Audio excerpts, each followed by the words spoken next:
It's your girl, KC. MJ, your ATL homegirl. And we're here with Realty at the Closing Table.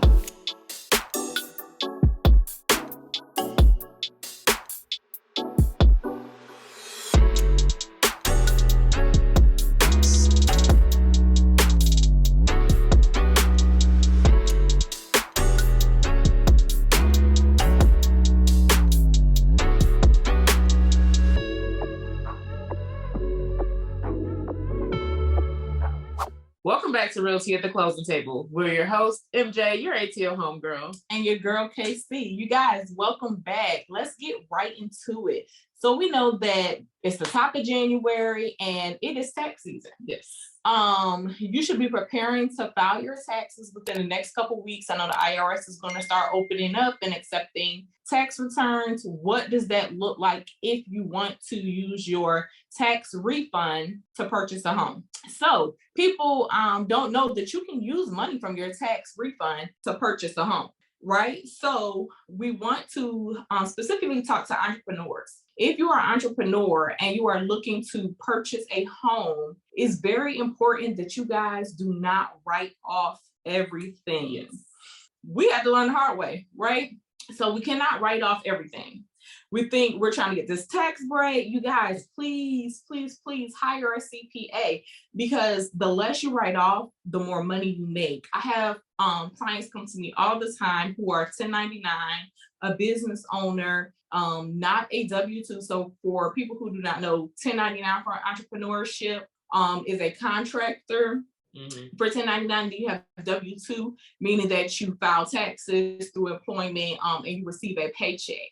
So if you are a 1099 employee, a contractor, or whatever you want to call it, we want to make sure we're not writing off a ton of stuff to save in taxes so we don't have this huge bill at the beginning of the year every year. But when we turn it in to our lender, it can turn around, they're like, oh, you want to make $40,000. Yeah. When in reality, you made $150,000. Yeah, so don't go writing off like all of your expenses. Mm-hmm. Just for this time being. Next year or the year after that. But we need 2 years. 2 years. 2 years tax returns, right? You need 2 years. Suck it up. Yes. But this also goes into putting that money aside to pay your taxes up front. That part. So if you're making this money, you should be taking a percentage, putting it to the side so that you're able to pay your taxes and not writing it off when it's time to do your taxes. Yeah. So if you are saving a percentage of your income every month, like we all should be doing, it should not really hurt your pockets when it's time to file your taxes and you owe, $20,000-$30,000 that year in taxes, unfortunately. Uncle Sam kills us every year. Yes.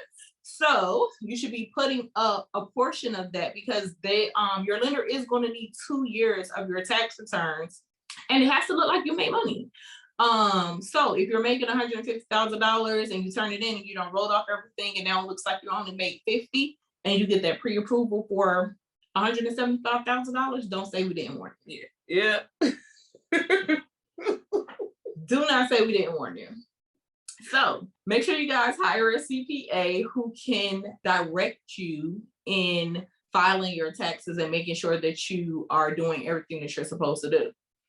For my W-2 employees, your tax refund, those who have children who can get those tax breaks, you can use that income to show. So a lot of times the lender, when you use your down payment and your closing costs, you have to show where that money comes from. Mm-hmm.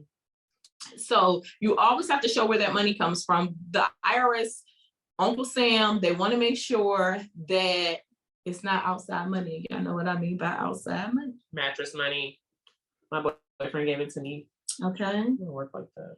You can't even get gifts from your boyfriend, right? No, you have to show that it's a family member. Like, not even a cousin though. Like, it has to be immediate. It has to be immediate family. Yep. And you have to show where it comes from.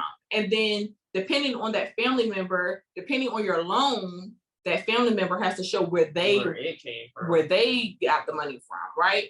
So if your grandfather is gifting you funds, they have to show, it comes from his Social Security check, or it comes from his savings, and it can come from money that has been sitting there for a while, but it has to show that it has been sitting there for over 60 days. So the point of saying is that you can track your refund. So we can track the lender can track your IRS refund, and therefore you can use those funds to purchase a home. That's huge. That's huge. So if you have a hard time saving financially because life, right? We got kids, we have family members, emergencies, you have all these things that come up, but you know that you're going to get this huge refund every year. People get $8,000, $10,000, $15,000 back. Oh my God, use that money all to purchase a home. Yeah. Don't let your bills pile up and then be like, I'm gonna just pay.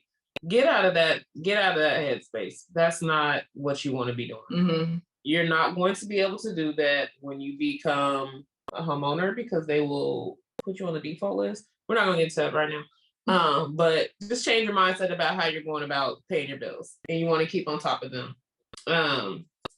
What do you think is the most important getting on the payment plan if you owe? If you owe, yes. So if you owe, your lender is required for you to have 3 months on a payment plan. So you can set up your payment plan, but that's not going to be good enough. We have to say 3 payments, and you do not have the option to pay all 3 months up front. No.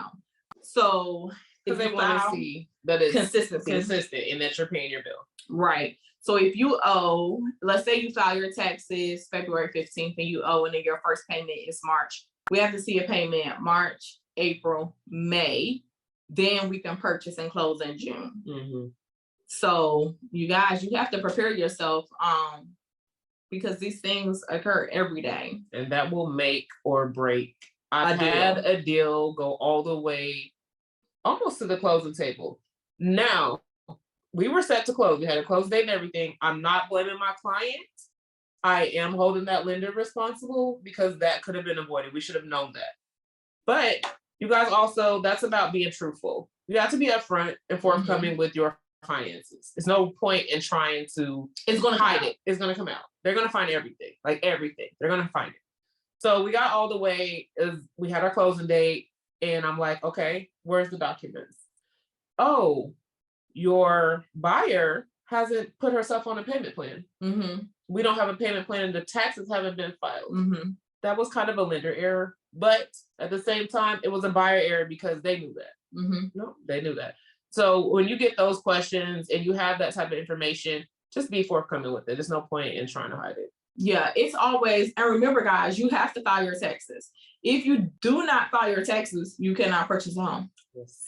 You have to file your taxes. If you're trying to buy a house now and you did not file in 2021, you need to go ahead and file your taxes for 2021. Go ahead and put yourself on a payment plan if you owe, and go ahead and file 2022. Now, if it is May 2023 and you did not file yet for 2022, you can get away with it, right? But we can't get away with 2021. You have to file for 2021. Because they're probably looking for your 2020. They're going to be looking for, so they're going to go back 2 years. Yes. So 2020, 2021 tax returns is what your lender's going to require. And then sometimes, depending on your lender, like if we start the process in February, they are going to be like, hey, have you filed taxes yet, to get that new tax statement? But I know I had a situation where I had a prospect, because we didn't go any further. She didn't file her taxes, but she did do the extension. Okay. So my lender said she could still apply. We would have to close the loan before the extension date expired. Oh, we were like 25 days from the extension date. Okay. So we were like, oh, we just going put it on hold. It was a lot. So make sure you guys are following your taxes and know the laws, and know each lender is different, because I do have one lender who she told me that they actually can set up the payment and not take the 3. They don't have to see the 3 payments, but majority of the lenders, they want to see those 3 payments. And it at least has to be set up. Yeah, that was the thing. So that was the thing with my client. They weren't even set up. Knew that she owed. She didn't set up no payment plan. When she did set up the payment plan, she didn't pay. All of it comes back. So yeah, and don't get stuck, because this happened to my grandmother actually. When she sold her house in Philadelphia to move here to Atlanta, the young lady who purchased her home did not file her taxes. I think she didn't file for like 3-4 years. So it was a mess. But my grandma, she felt so sorry for her, and she was like, she's young and she wants to buy a house. She held her house for her. She did not put it back on the market. She held it for 3 months. Okay. Yeah, but that's not the norm. Child, I'm not even gonna bring her on here because she be going in. If she's listening to this, she'll have a whole story. She's like, and I held my house for 3 months. and then when the girl, then she said, and then it was time to close. She's like, well, I don't like that wall. Well, you knew that wall was there 3 months ago. 3 months. For 3 whole months. You saw the wall. I said, Grandma, that's what she said. Yeah, she must have lost her mind. I said, oh, okay. Wow. So make sure you guys are filing your taxes, and talk to a tax specialist. No shade about people who are filing taxes, who have things on Instagram, but make sure you guys are getting a licensed professional to look at your taxes. Because you don't want nobody knocking on your door. Trust and believe. You do not want anybody knocking on the door, and the IRS is serious. I have a client. We ended up losing the deal.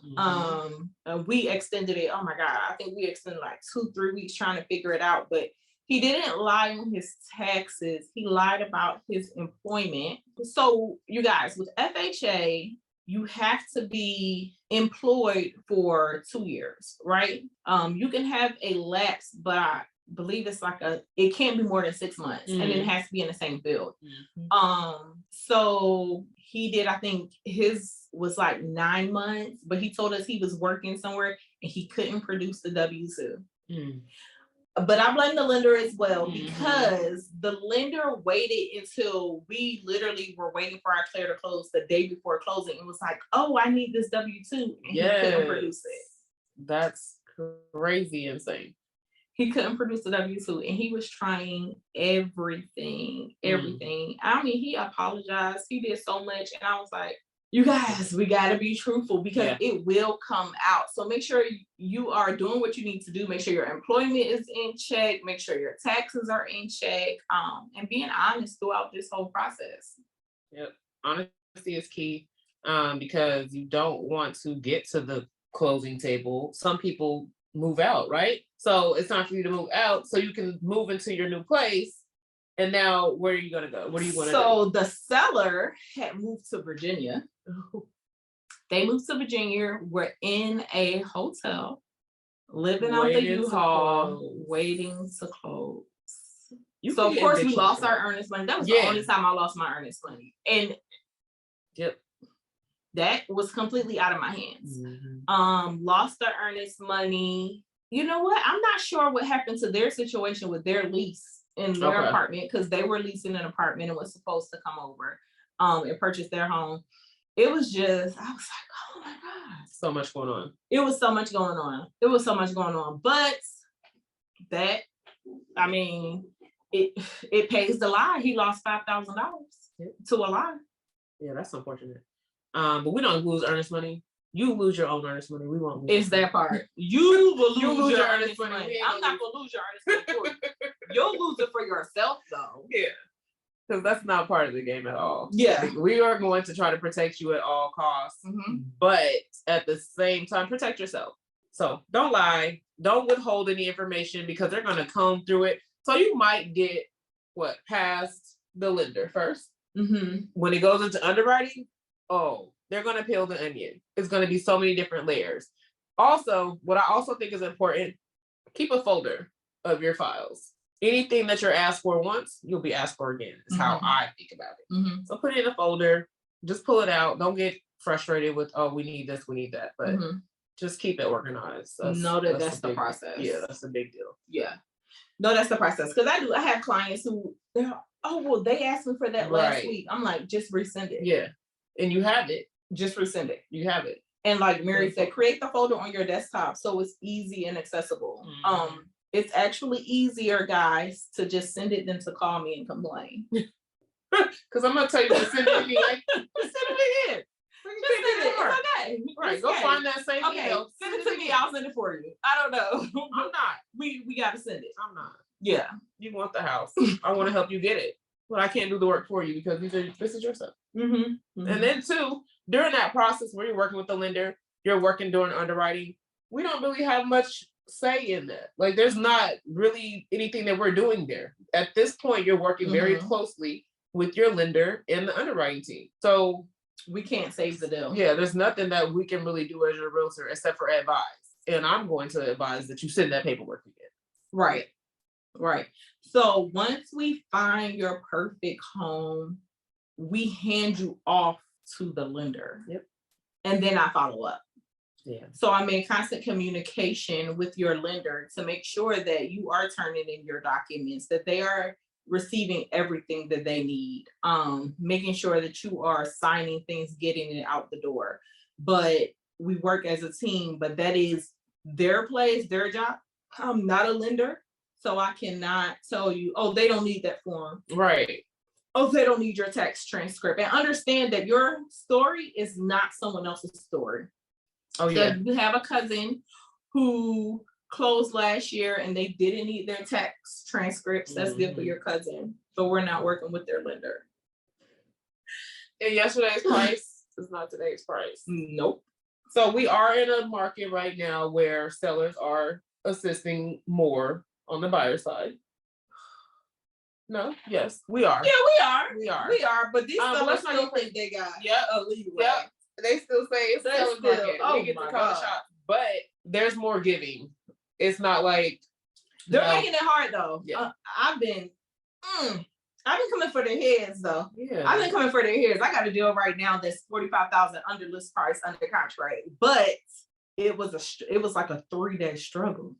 But that's the negotiating part. That's why you need a realtor to Yes. come in. You don't want to do this by yourself. Your head will pop off. Mm-hmm. Like this ain't even what you want. So stop So- trying to buy houses by Yeah, yourself. and stop trying to sell them by yourself. You do need a professional's input, regardless if you think you don't or not. That professional side, that negotiating side. For one, I always tell my clients, let me do the stressing. Right. All you need to do, keep the house in order. Make sure it don't burn down. Keep your finances in order until we get to the closing table. That's it. Let me do all the other work because that's not what you need to be doing. You need to be focused on solely getting this house sold. Right. So we do the negotiating and we do the hard work. Right. So guys, what we talked about today is make sure you guys hire a CPA. Get your taxes in order, get your W-2s in order. You should already have your W-2s because they had to send those out by the 31st. They have to send them out. I think it's this month, January, right? They have to have them out by like the 15th of January or something like that. But make sure that your employment has sent those out, that you have them in order, that you are collecting all of your documents so we can get you guys approved. That's it. So And we will see y'all at the closing table because we want all of you all to be homeowners this year if that's your goal. yes. Or to sell, which I'm sure you'll be purchasing. So again, homeownership is going to be the goal for 2023 and we want to help y'all get there. Yep. But make sure you guys follow us. Subscribe. Please make sure you follow us. You can listen to us on our podcast channel on iHeartRadio, Apple, Spotify, everywhere. Yes. So we will see you guys in 2 weeks. 2 weeks. 2 and 2, like. Thanks for joining us today. Be sure to like and subscribe on all platforms at Realty at the Closing Table, giving you all the tea in these real estate streets, focusing on real topics, real life, and the real struggle of being a Black woman in the real estate game.